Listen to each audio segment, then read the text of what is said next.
ஒட்டுமொத்த உலகத்தையுமே அதிர்ச்சிக்குள்ளாக்கக்கூடிய அடுத்த அதிர்ச்சி செய்தி தான் இப்போ நம்ம பார்த்துக்கிட்டு இருக்கிறது. CNN அப்படின்னு சொல்லிட்டு ஒரு சேனல், இது அமெரிக்காவில் ரொம்ப பிரபலமான சேனல்.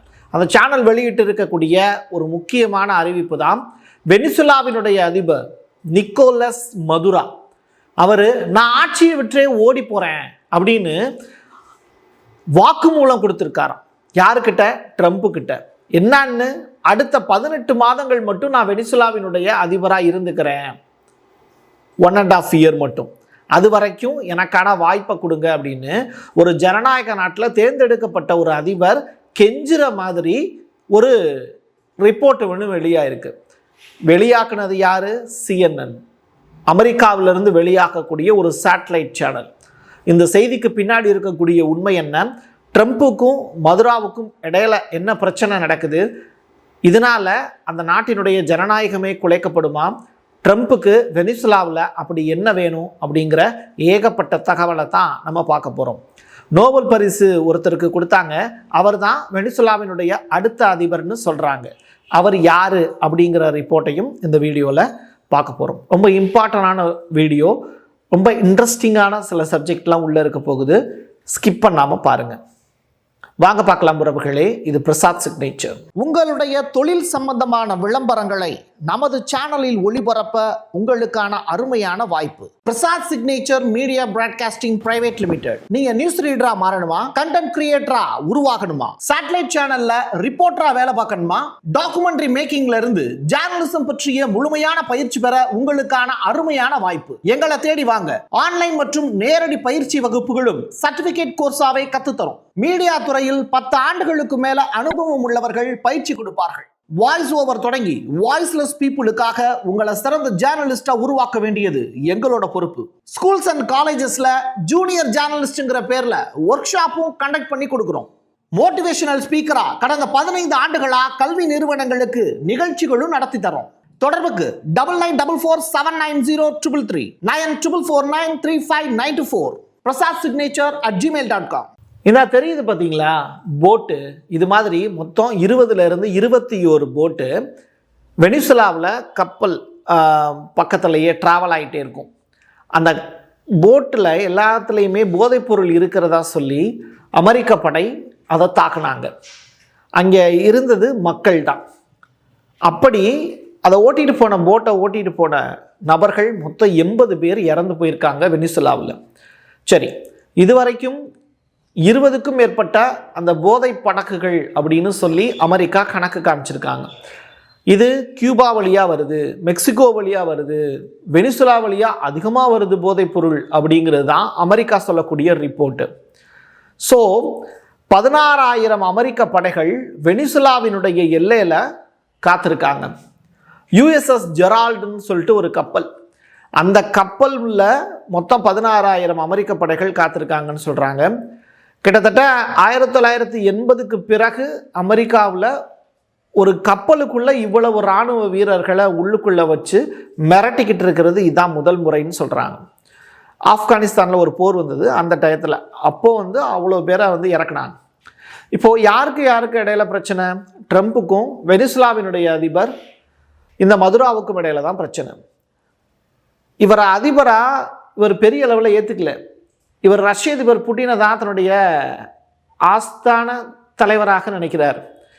ஸோ இவர் என்ன பண்ணுறாரு, இங்கே இவருடைய நெஞ்சுக்கு நெருக்கமாக சில பெண்கள் ஆட்டம் போட்டுக்கிட்டு இருக்காங்கல்ல, அந்த இமேஜ் பார்க்குறீங்கல்ல, இவங்க எல்லாமே வெனிசுலாவினுடைய மக்கள்.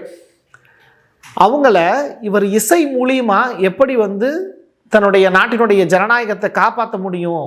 நீங்கள் மக்கள் எல்லாரும் ஒன்று திரடுங்க.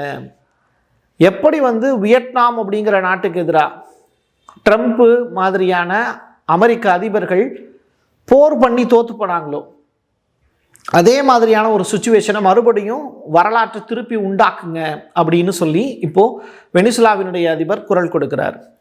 இசை மூலியமாக மக்களை போருக்கு தயார்படுத்துகிறார். டான்ஸ் ஆடி, ட்ரம்ப்பினுடைய டான்ஸ் தெரியுங்கள, இந்த டான்ஸு அது மாதிரி இல்லை, இவர் ஆடக்கூடிய டான்ஸும் கொஞ்சம் வித்தியாசமாக இருந்தது. ஸோ வெனிசுலாவினுடைய வான்வெளி அப்படிங்கிறது மூடப்பட்டதாக ட்ரம்ப் ஒரு அனௌன்ஸ்மெண்ட் கொடுக்குறாரு. இந்த அனௌன்ஸ்மெண்ட் ரொம்ப முக்கியத்துவம் வாய்ந்தது. இதை அனௌன்ஸ் பண்ண வேண்டியது மதுரா. பட் ட்ரம்ப் ஏன் அனௌன்ஸ் பண்ணுறாருன்னு கேட்டால் அவர் அமெரிக்காவினுடைய அதிபராக என்ன சொல்கிறாங்க, வெனிசுலாவினுடைய வான்வெளி முழுவதுமாக எங்களால் சுற்றி வளைக்கப்பட்டிருக்கிறது, யாரேனும் ட்ராவல் பண்ணணும்னு நினச்சிங்கன்னா வெனிசுலாவுக்கு போகாதீங்க அப்படிங்கிறது தான் அந்த அனௌன்ஸ்மெண்ட்டு. ஒட்டுமொத்த வெனிசுலாவையும் ட்ரம்ப் என்ன தெரியுமா சொல்கிறாரு, எங்கள் ஏரியா உள்ளே வராத அப்படிங்கிறாரு. ட்ரம்ப்பு மற்ற நாடுகளுக்கு இதை தகவலாகவும் பதிவு செய்கிறது தான் ஆச்சரியத்திலும் ஆச்சரியம். வந்துட்டார் பாருங்க சிங்கக்குட்டி. நம்ம ரஷ்ய அதிபர் புட்டின் காஃபி சாப்பிட்டுக்கிட்டே ஒரு விஷயத்தை பதிவு செய்கிறார். என்னென்னா, வெனிசுலாவில் இருந்து சுற்றுலா பயணிகள், ரஷ்ய சுற்றுலா பயணிகள் எல்லாரும் வெளியில் வந்துருங்க, சிறப்பு விமானங்கள் மூலிமா ரஷ்ய மக்களை நாடு திரும்பி வருமாறு அவர் அறிவுரையும் சொல்லியிருக்கார். ரஷ்யா வெனிசுலாவுக்கு உதவ முடியாதா அப்படிங்கிறது தான் இந்த இடத்துல கொஸ்டின் மார்க்கு. எப்படியெல்லாம் உதவ முடியும்? உக்ரைனுக்கு ரஷ்யாவுக்கு இடையில போர் நடந்துகிட்டு இருக்கக்கூடிய இந்த சூழ்நிலையில் தெளிவாக தனது அரசியல் சாணக்கியத்தனத்தை காட்டியிருக்கிறார் அமெரிக்காவினுடைய அதிபர் டொனால்டு ட்ரம்ப்பு. சரி, இப்போ அடுத்து என்ன நடக்க போகுது? ஏதோ ஒரு பரபரப்பு இருக்கிறதுனால தானே ரஷ்யாவினுடைய குடிமக்கள் எல்லாத்தையும் வர சொல்கிறாரு புட்டின். சரி, இன்னொரு நாட்டினுடைய வான்வெளியை மூடுவதற்கு ட்ரம்ப்புக்கு யார் அதிகாரம் கொடுத்ததுங்கிற கேள்வியை இப்போ கேட்க ஆரம்பிச்சிருக்காங்க. தனது முன்னோடி சாவோஸ், இவர் தான் சாவோஸ், மதுராவினுடைய முன்னோடி, வெனிசுலாவுக்குள்ள இவர் முன்னாடி அதிபராக இருந்தார். அவரும் அமெரிக்காவை எதிர்த்தார். நீங்கள் வடகொரிய அதிபர் கிம்மிட்ட போய் கேட்டிங்கன்னா, அமெரிக்காவை எதுக்குறியா, நீ ரொம்ப நல்லவன் அப்படின்னு உங்களுக்கு பாராட்டு பத்திரம் கொடுப்பார். அது மாதிரியான ஒரு நபர் தான் இந்த சாவோஸ். சரி, இப்போது இவ்வளவு பெரிய ஈவெண்ட்டை நடத்திட்டாங்க, வான்வெளி மூடப்பட்டுருச்சு. அடுத்தது என்ன? வெனிசுலாவினுடைய அதிபர் மீது ட்ரம்ப்பு என்ன குற்றச்சாட்டு வைக்கிறாருன்னா, கார்டல் டி லாஸ் சோல்ஸ் அப்படிம்பாங்க. அதாவது இது ஒரு கூட்டம், இது ஒரு தீவிரவாத கூட்டம் அப்படின்னு ட்ரம்ப் வந்து அடிக்கடி சொல்லுவார். அந்த கூட்டத்துக்கு தலைவர் யாருன்னா மதுரா அப்படிம்பார். அதாவது ஒட்டுமொத்த போதை சாம்ராஜ்யம் இருக்கும்ல, அந்த டீமுக்கான பேர் தான் இந்த கார்டல் டி லாஸ் சோல்ஸ் அப்படிங்கிறது. இப்போது ட்ரம்ப் என்ன பண்ணுறாரு, சட்டவிரோத குழு அப்படின்னு உலகத்துக்கு சில தீவிரவாத குழுக்களை அறிமுகம் பண்ணி அந்த குழுவுகளுக்கெல்லாம் தலைவர் மதுரா தான் அப்படின்னு ஒரு முத்திரை குத்துறார். இதே ஒரு குற்றச்சாட்டை சில தீவிரவாத குழுக்கள் மீது அவர் செலுத்தியிருந்தார். பட் அவங்க தீவிரவாதிகளே இல்லை, தீவிரமாக தன்னுடைய நாட்டுக்காக போராடக்கூடிய சுதந்திர போராட்ட தியாகிகள். பாலஸ்தீனத்தினுடைய ஹமாஸ் மாதிரி, இல்லை நீங்கள் ஆப்கானிஸ்தானில் நடந்த போர், இதெல்லாம் நீங்கள் ஞாபகப்படுத்தி பார்த்தீங்கன்னா எப்படி நடந்ததுன்னு தெரியும். வியட்நாம்லேயும் அதே மாதிரியான நிகழ்வுகள் நடந்தது. விவசாயிகள் எல்லாம் தப்பானவங்க அப்படின்னு சொன்ன அமெரிக்க அரசையும் நீங்கள் பார்த்துருப்பீங்க. ஸோ வெனிசுலாவில் ஆட்சி ஊழல் நடக்கிறதுக்கு அதிகமான அளவில் இந்த டீம்கிட்ட இருந்து தான் ஆயுதங்கள் சப்ளை ஆகுது அப்படிங்கிறது தான் புகார். அப்போ அங்கே ஜனநாயகம் இல்லாமல் போகுது, மக்களுக்கு பாதுகாப்பு இல்லை அப்படிங்கிறது ட்ரம்ப்பினுடைய குற்றச்சாட்டு. ஸோ மக்களை காப்பாற்றுறேன் அப்படிங்கிற பேரில் ட்ரம்ப் உள்ளே என்ட்ராகிறாரு.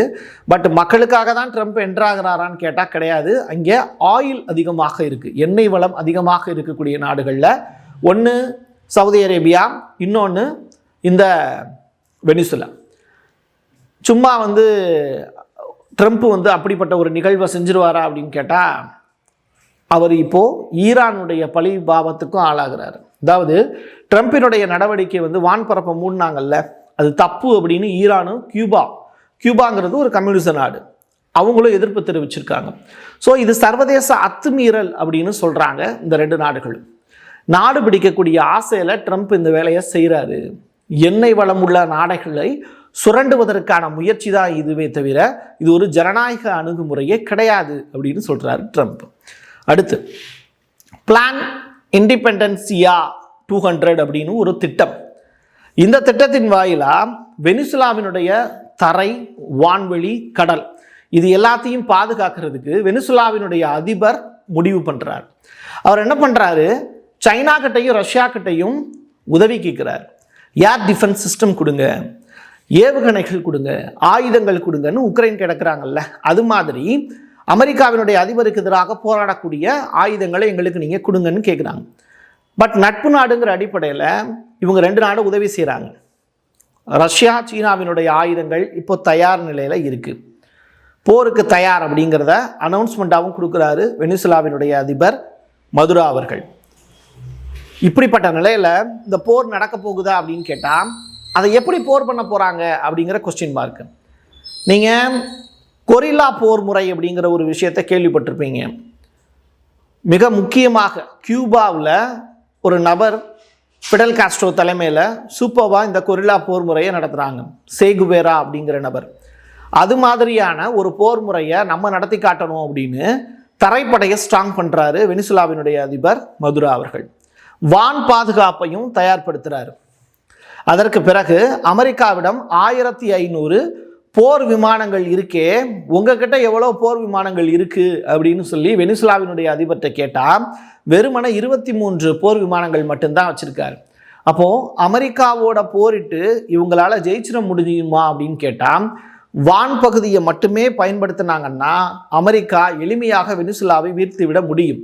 கடற்படையை பயன்படுத்தி உள்ளுக்குள்ளே நுழையணும்னு நினச்சாங்கன்னா ரஷ்யாவினுடைய போர்க்கப்பலும் அந்த கருங்கடல் ப்ளஸ் பால்டிக் கடல் பகுதியில் சுற்றி வட்டமிட்டு இரு நாடுகளுக்கு இடையில போராக மாறும்.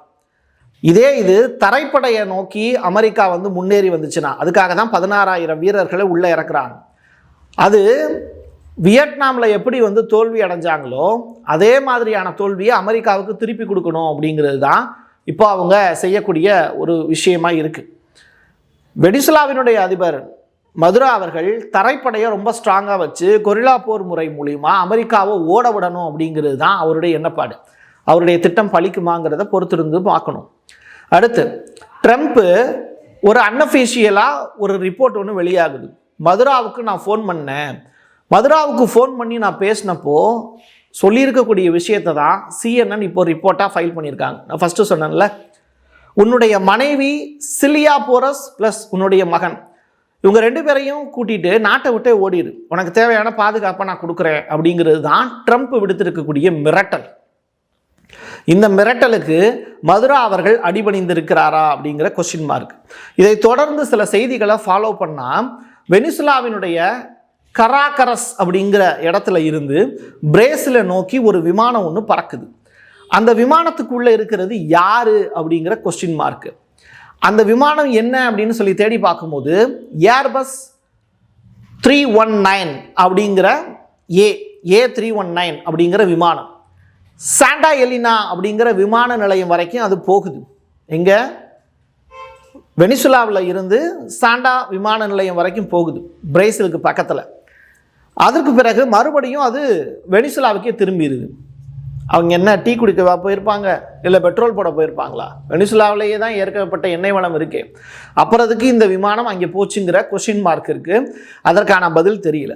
உள்ளுக்குள்ள மதுரா இருந்தாரா இல்லையா அப்படிங்கிறது தொடர்பான விவரமும் இன்னும் கிடைக்கப்பெறல.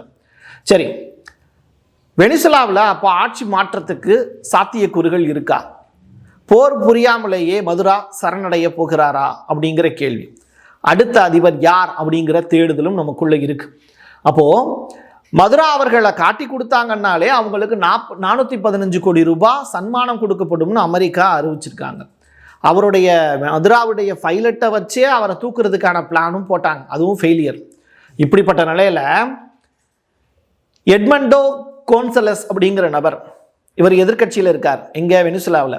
அவரை அமெரிக்கா அடுத்த அதிபராக்க முயற்சி செய்கிறாங்க அப்படிங்கிற ஒரு தகவல் வெளியாகுது. இன்னொரு நபர் இருக்காங்க, ஜுவான் கொய்டா அப்படிங்கிற நபர். அவர் தான் வெனிசுலாவில் ஒரு பிரச்சனை வரும்போது 2019 ஒரு ப்ராப்ளம் வரும்போது இடைக்கால அதிபராக உட்கார்ந்தவர். இவருக்கு ஆனால் அமெரிக்காவினுடைய ஆதரவு கிடையாது. மூணாவது முக்கியமான நபர் மரியா மச்சாடா அப்படிங்கிற லேடி. இவங்க தான், இவங்களுக்கு தான் இடையில அமைதிக்கான நோபல் பரிசு கொடுக்கப்பட்டது. நோபல் பரிசு கமிட்டியே அமெரிக்கா என்ன சொல்கிறாங்களோ அதை தான் கேட்பாங்க. நீங்கள் வங்கதேசத்தில் ஒருத்தர் புதிதாக தலைமை பொறுப்புக்கு வந்தார், அவருக்கு ஒபாமா காலகட்டத்திலேயே நோபல் பரிசு கொடுத்து இன்றைக்கி வங்கதேசம் என்ன நிலைமையில் இருக்குது, மாணவர் போராட்டத்தினால அந்த நாட்டினுடைய பிரைம் மினிஸ்டரையே தூக்கி வெளியில் கடாசிட்டாங்க. அங்கே நிலையற்ற அரசு தான் இருக்குது, சர்வாதிகார ஆட்சி தான் வங்கதேசத்தில் நடந்துக்கிட்டு இருக்கு. இப்படிப்பட்ட நிலையில் அதே மாதிரியான ஒரு சுச்சுவேஷனை இந்த வெனிசுலாவில் ஏற்படுத்துவதற்கு இந்த லேடியை சூஸ் பண்ணியிருக்காங்க அமெரிக்கா. பார்ப்போம், ஒரு பெரிய மாற்றம் வெனிசுலாவில் ஏற்படுமா அப்படிங்கிற கொஸ்டின் மார்க் இருக்குது. அந்த கொஸ்டின் மார்க் ஆச்சரியக்குறியாக மாறுமா, இல்லை உக்ரைன் ரஷ்யா போர் மாதிரி சீனாவும் ரஷ்யாவும் ஆயுதங்கள் கொடுத்து வெனிசுலாவுக்கு போர் உதவிகள் செய்வதற்கான வாய்ப்பு இருக்கா அப்படிங்கிறதையும் நம்ம பார்க்க போகிறோம். வெனிசுலா வெர்சஸ் அமெரிக்கா, ஜெயிக்க போவது யார்? இதுதான் அடுத்த கட்ட திட்டமாக இருக்க போகிறது. என் கையெழுத்து என் மக்களுக்கானது உறவுகளே. மீண்டும் ஒரு பதிவில் சந்திக்கலாம். நன்றி, வணக்கம். உங்களுடைய தொழில் சம்பந்தமான விளம்பரங்களை நமது சேனலில் ஒளிபரப்ப உங்களுக்கான அருமையான வாய்ப்பு. Prasad signature media broadcasting private limited. நீங்க நியூஸ் ரீடரா மாறணுமா, கண்டென்ட் கிரியேட்டரா உருவாகணுமா, சேட்டலைட் சேனல்ல ரிப்போர்ட்டரா வேலை பார்க்கணுமா, டாக்குமெண்ட்ரி மேக்கிங்ல இருந்து ஜேர்னலிசம் பற்றிய முழுமையான பயிற்சி பெற உங்களுக்கான அருமையான வாய்ப்பு. எங்களை தேடி வாங்க. ஆன்லைன் மற்றும் நேரடி பயிற்சி வகுப்புகளும் சர்டிபிகேட் கோர்ஸாவே கத்துத்தரும். மீடியா துறையில் 10 ஆண்டுகளுக்கு மேல அனுபவம் உள்ளவர்கள் பயிற்சி கொடுப்பார்கள். வாய்ஸ் ஓவர் தொடங்கி வாய்ஸ்லெஸ் பீப்புளுக்காக உங்களை சிறந்த ஜேர்னலிஸ்டா உருவாக்க வேண்டியது எங்களோட பொறுப்பு. ஸ்கூல்ஸ் அண்ட் காலேஜஸ்ல ஜூனியர் ஜேர்னலிஸ்ட்ங்கிற பேர்ல ஒர்க் ஷாப்பும் கண்டக்ட் பண்ணி கொடுக்கிறோம். மோட்டிவேஷனல் ஸ்பீக்கரா கடந்த 15 ஆண்டுகளா கல்வி நிறுவனங்களுக்கு நிகழ்ச்சிகளும் நடத்தி தரோம். தொடர்புக்கு 9944790333 94493594 prasadsignature@gmail.com.